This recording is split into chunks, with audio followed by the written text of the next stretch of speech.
Garvit Goel from Electron is here with us. Welcome into the stage. Come on up.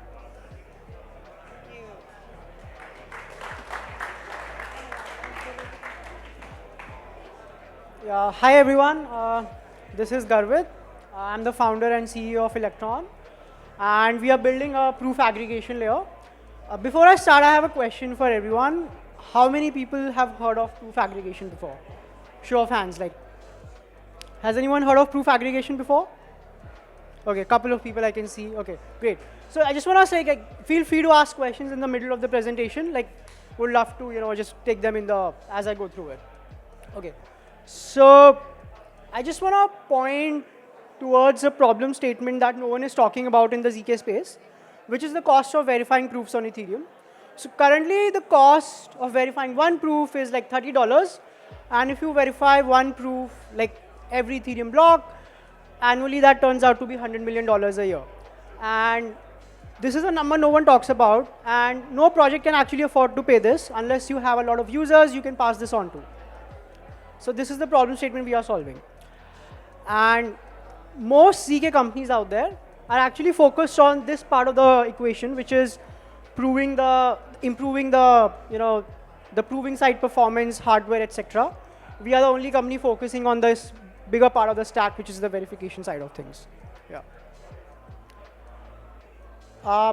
So that was the problem, and so this is like a solution, like how we solve this problem. So the solution to this problem is we collect proofs from multiple ZK projects, aggregate them into a single superproof, and submit that to Ethereum. That allows multiple projects to share the cost of proof verification, leading to cost amortization.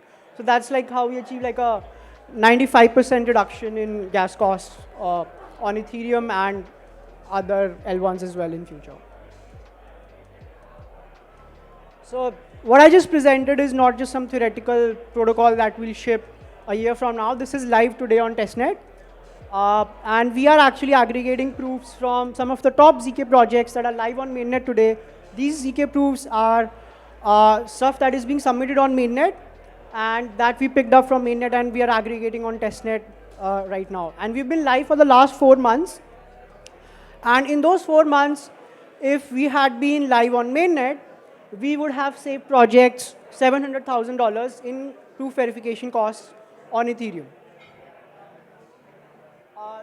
Not only that, if we had been live on mainnet for the last 3 years, we would have saved projects $54 million in proof verification costs.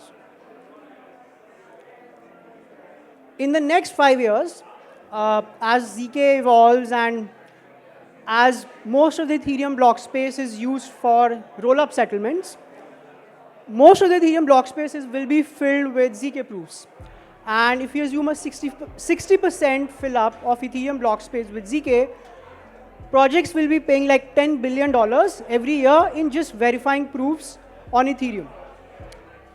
Using our aggregation approach, we will reduce that cost down to $500 million for whole of Ethereum ecosystem. So you could like have 1 million rollups, but together those rollups will only have to pay $500 million a year for verifying proofs on Ethereum.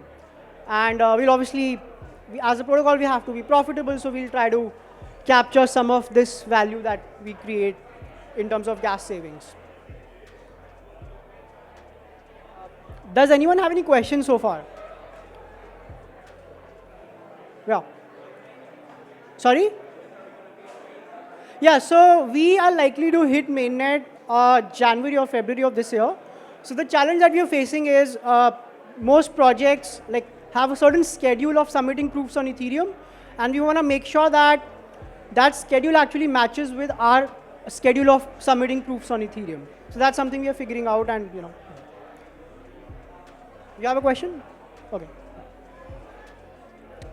Okay, so this was like, so far we talked about how this will look like in future, but so this, I'm not going to show you maths. My goal of showing this is to explain how does the cost structure of a proof aggregation layer evolve as it goes on mainnet, and how it evolves with time. So if you assume that the cost of verifying one proof on Ethereum or our super proof on Ethereum is 350,000, and there are n projects that we are aggregating, every project has to pay only an nth slice of the 350,000 for their own verification on Ethereum. And obviously, as n increases, this cost basically goes to 0. However, your application will be required to make a cross-chain, cross-contract call to our contract on chain in order to access an inclusion proof, and that has an overhead of 16,000 gas, which means that we cannot go below 16,000 gas as the cost of verifying one proof on Ethereum. So that's like our lower bound for per proof verification, okay?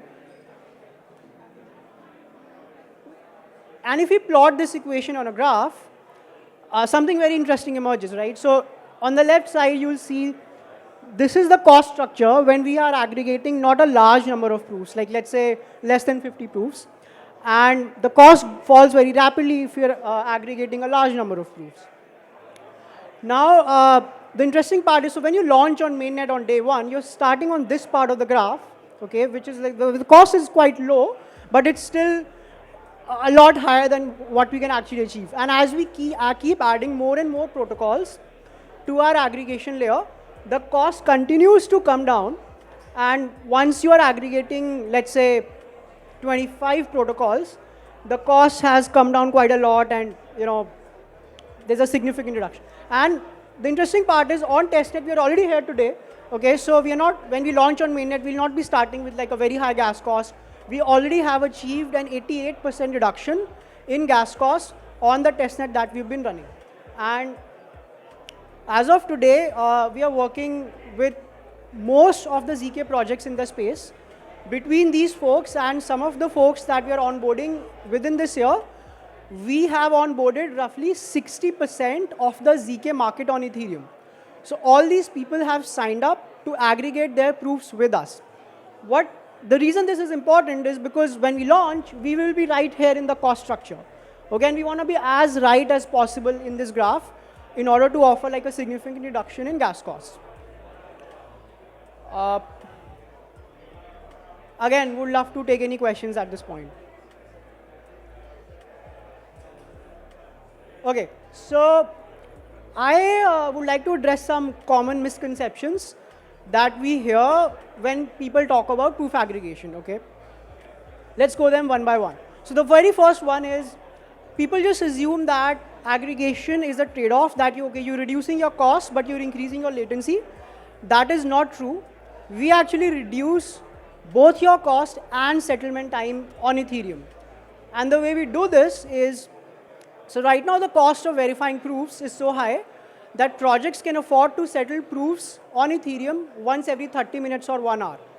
We will reduce the cost so much by verification, by aggregation, that you will be able to send your proofs to Ethereum every single block. So we actually reduce your latency, which seems quite counterintuitive because one would assume that we have like a additional step in the middle, but the secondary effects actually allow us to achieve this. Second misconception I have often heard is that aggregation is only important for Ethereum. Not true. Bitcoin also needs proof aggregation because, again, Bitcoin has a much more limited block space compared to Ethereum. Furthermore, data availability layers like Celestia and Avail are also working on adding proof verification as part of their base layer, and having aggregation on top of that enables these data availability layers to essentially have infinite execution capabilities in the base layer.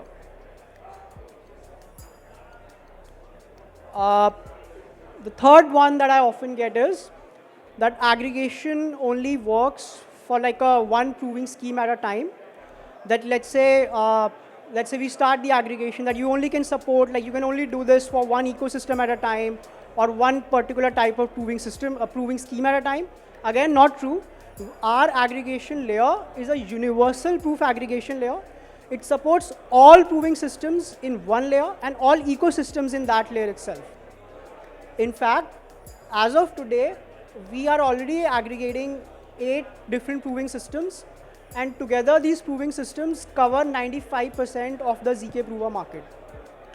What's even more interesting is that we only take less than a day to add a new proving system to our aggregation layer, and no additional audits are required. So if you come up with a new proving system today, let's say Binius 10.0, you can just send us your verification contracts, verification code, and we can port that to our aggregation layer, and that's it. No additional audits are required at your end or our end.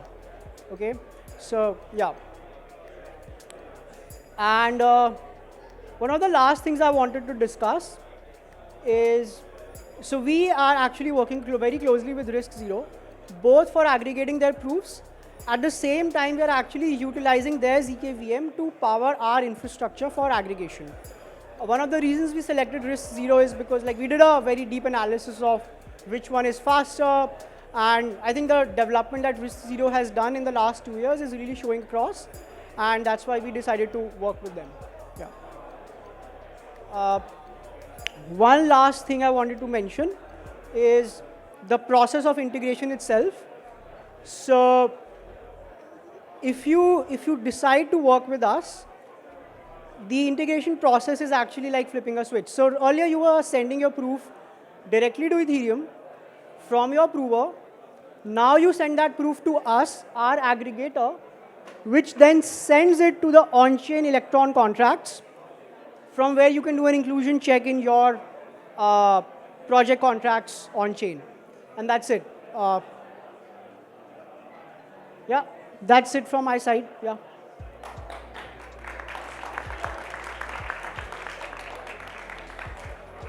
Would love to take any questions right now.